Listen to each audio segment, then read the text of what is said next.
Imagina que el villano que te persigue en la ficción está planeando algo mucho peor en la vida real. El 28 de diciembre de 1992, el set de la telenovela más famoso de Brasil se convirtió en la escena de un evento que nadie pudo guionizar. Daniela Pérez era la estrella del momento, una joven actriz que brillaba en cada episodio. Pero detrás de cámaras, su compañero de reparto, Guilherme de Pádua, escondía una obsesión peligrosa. Él creía que su papel en la serie estaba perdiendo importancia y en su mente distorsionada culpaba directamente a Daniela por su falta de éxito. Al terminar las grabaciones de aquel 28 de diciembre, Guilherme y su esposa interceptaron el vehículo de la actriz en una zona desierta. Lo que sucedió después conmocionó a todo un país. Daniela fue localizada sin vida en un terreno baldío, con evidencias de un trato desgarrador y premeditado.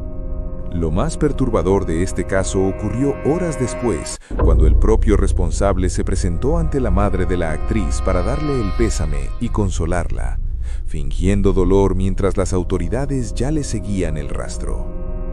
Guilherme de Pádua pasó de ser un galán de televisión a uno de los rostros más odiados de la historia. ¿Crees que la ficción puede llegar a corromper la mente de un actor? Sígueme para saber qué pasó mañana, hace años. ¿Cómo es posible que tus huellas se detengan en medio de un lago congelado? El 29 de diciembre de 1978, Steven Kubacki caminó hacia su propio enigma, dejando un rastro que desafía todas las leyes de la física. Aquella tarde, Steven salió a esquiar solo en las cercanías del lago Michigan. Cuando no regresó, los rescatistas siguieron sus pasos con total claridad sobre la nieve. Las huellas avanzaban con normalidad hasta el centro del lago, y ahí simplemente se borraban. No había señales de conflicto, no había grietas en el agua helada. Era como si algo lo hubiera levantado del suelo sin dejar rastro. La búsqueda se detuvo cuando aceptaron que era imposible que hubiera sobrevivido al invierno. Pero 15 meses después, Steven abrió los ojos en un estado completamente diferente. Se encontraba en un campo de Massachusetts, con una mochila llena de mapas de lugares en los que nunca había estado, y una identidad que no reconocía. Imagina despertar y descubrir que para el resto del mundo ya no estabas en este plano. Steven nunca pudo recuperar sus recuerdos, y hasta hoy, ese tiempo perdido es un agujero negro en la crónica de lo inexplicable y paranormal de los Estados Unidos. ¿Tú crees en las grietas en el tiempo o hay una explicación lógica para esto? Sígueme para saber qué pasó mañana, hace años. ¿Puede un incidente en una carretera recta y vacía cambiar el destino del hombre que construyó una ciudad entera en solo 5 años?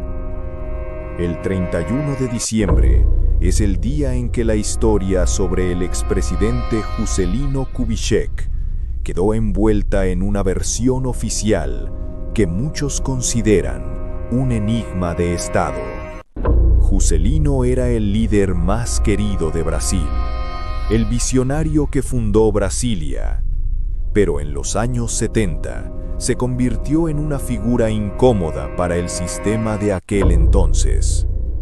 El 31 de diciembre, tras meses de analizar lo ocurrido en la carretera, las autoridades cerraron el caso como un simple descuido al volante.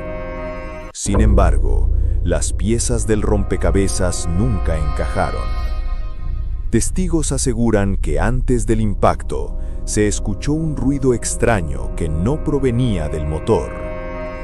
Décadas más tarde, una comisión decidió revisar el expediente y lo que hallaron en los análisis especializados fue sorprendente. Un rastro de metal sugería que el conductor perdió el control, no por un error, sino por una intervención externa que ocurrió mientras el auto iba a toda velocidad. ¿Fue un accidente o un plan perfecto para silenciar a la esperanza de una nación justo antes de empezar un nuevo año? El misterio de Juscelino sigue dividiendo opiniones hasta el día de hoy. Con este enigma cerramos el calendario de este año. Sígueme para descubrir qué gran historia revelaremos mañana, en el primer día de enero.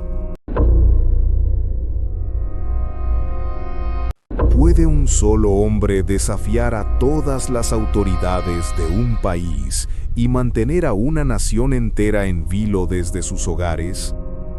El 2 de enero se revelaron las cartas que explicaban por qué Raoul Mout no buscaba escapar, sino que tenía un plan muy claro contra quienes juraron protegernos. Mout era un ex seguridad de eventos con un físico imponente y una situación personal muy compleja. Tras salir de prisión, inició una de las búsquedas más costosas de la historia del Reino Unido. El 2 de enero, los investigadores hicieron públicos sus diarios, donde Mout advertía que no se detendría ante nada ni nadie. La tensión era tal que se pidió a la población permanecer en sus hogares en varias ciudades por seguridad. Mientras equipos especializados y vehículos blindados lo rodeaban, ocurrió algo que parece sacado de una película de ficción. Paul Gascoigne, una de las leyendas del fútbol más grandes de Inglaterra, apareció en el lugar con una bata y una caña de pescar. Afirmaba conocer a Mout y que solo él podía convencerlo de deponer su actitud. Un momento de desconcierto mediático en medio de un suceso inminente. El desenlace de Mout fue tan dramático como su huida, captando la atención de millones en vivo. ¿Fue este hombre un producto de un sistema fallido o simplemente alguien que decidió llevar todo al límite? Deja tu teoría en los comentarios y sígueme para descubrir qué pasó mañana, hace años. ¿Cómo puede la hija de las dos estrellas más grandes de la música italiana desvanecerse en el corazón de Nueva Orleans sin dejar un solo rastro? El 2 de enero de 1994, el testimonio de un guardia nocturno reveló que Ilenia Carrisi no estaba escapando de su fama, estaba caminando hacia un destino que nadie pudo predecir. Ilenia era joven, culta y parte de una de las familias más queridas de Italia. Pero aquel 2 de enero, su rastro se perdió entre los callejones del barrio francés. Las autoridades centraron su atención en un músico local que afirmaba tener una conexión espiritual con ella. Su familia sostiene hasta hoy que Ilenia pudo ser influenciada para alejarse de su entorno y buscar una realidad distinta. Esa noche, un guardia de seguridad aseguró haber visto a una joven con su descripción a la orilla del río Mississippi. Según el reporte del 2 de enero, la joven pronunció una frase misteriosa antes de que su rastro se perdiera definitivamente en la inmensidad del agua. A pesar de la búsqueda exhaustiva, nunca hubo una respuesta clara, alimentando teorías de que todo pudo ser un plan para empezar una vida desde cero. ¿Fue una decisión propia o el resultado de una influencia externa en un momento de vulnerabilidad? El misterio de Ilenia Carrisi cambió para siempre a la familia más famosa de Italia y sigue siendo un enigma abierto. Deja tu teoría en los comentarios y sígueme para descubrir qué pasó mañana, hace años.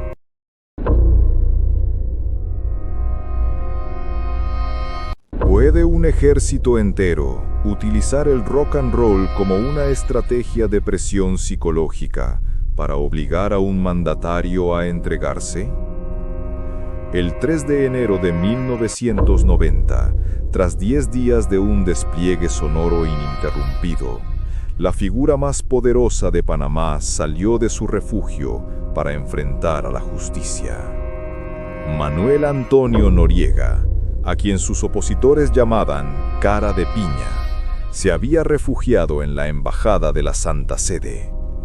Al no poder entrar por la fuerza, las unidades especiales instalaron muros de altavoces gigantes.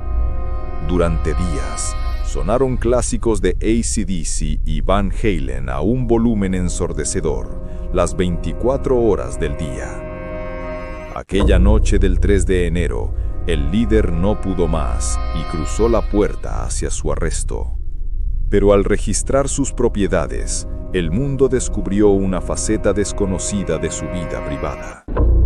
Noriega no solo gestionaba el poder, también estaba profundamente involucrado en rituales y prácticas místicas para intentar protegerse. Encontraron altares y elementos de ocultismo que revelaban una mezcla perturbadora entre la política y las creencias esotéricas. Esos hallazgos dejaron claro que su mundo era mucho más oscuro de lo que se veía en las noticias. Su caída marcó el fin de una era en la región y el inicio de un proceso judicial que hizo historia. ¿Crees que la música fue la clave para su rendición o fue la presión de verse solo lo que lo quebró? Sígueme para descubrir qué pasó mañana, hace años. ¿Puede un simple neumático pinchado ser en realidad una herramienta para silenciar a un pensador? Diseñada por uno de los servicios de inteligencia más influyentes del mundo. El 4 de enero de 1960, el mundo de la literatura perdió a Albert Camus, pero archivos recientes sugieren que no fue el destino, sino un suceso planeado desde las sombras. Albert Camus era el filósofo más relevante de su tiempo y un crítico constante del sistema de aquel entonces. Aquella tarde de enero viajaba hacia París en el auto de su editor. Camus tenía su boleto de tren en el bolsillo, pero aceptó el viaje en auto a último momento. En una carretera recta, con visibilidad perfecta, el vehículo se desvió bruscamente.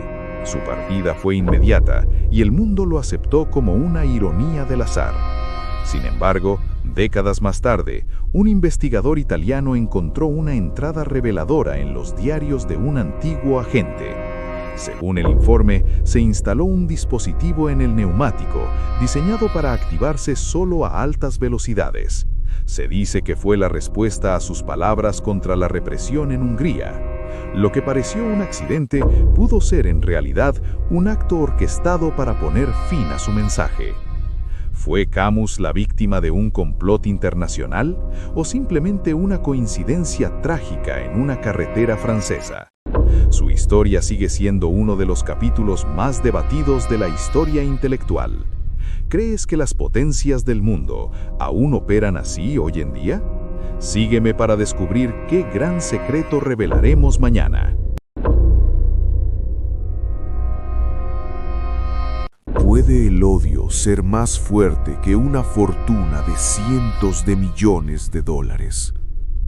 El 5 de enero de 1997, una pista inesperada reveló que el asesinato de Mauricio Gucci, el heredero del imperio de la moda, no fue un ajuste de cuentas de la mafia, sino un encargo de la mujer que juró amarlo. Mauricio había sido acribillado en las escaleras de su oficina en Milán. Durante años, la policía buscó a sicarios internacionales, pensando que se trataba de negocios sucios. Pero el 5 de enero, una llamada anónima señaló directamente a Patrizia Reggiani, su exesposa.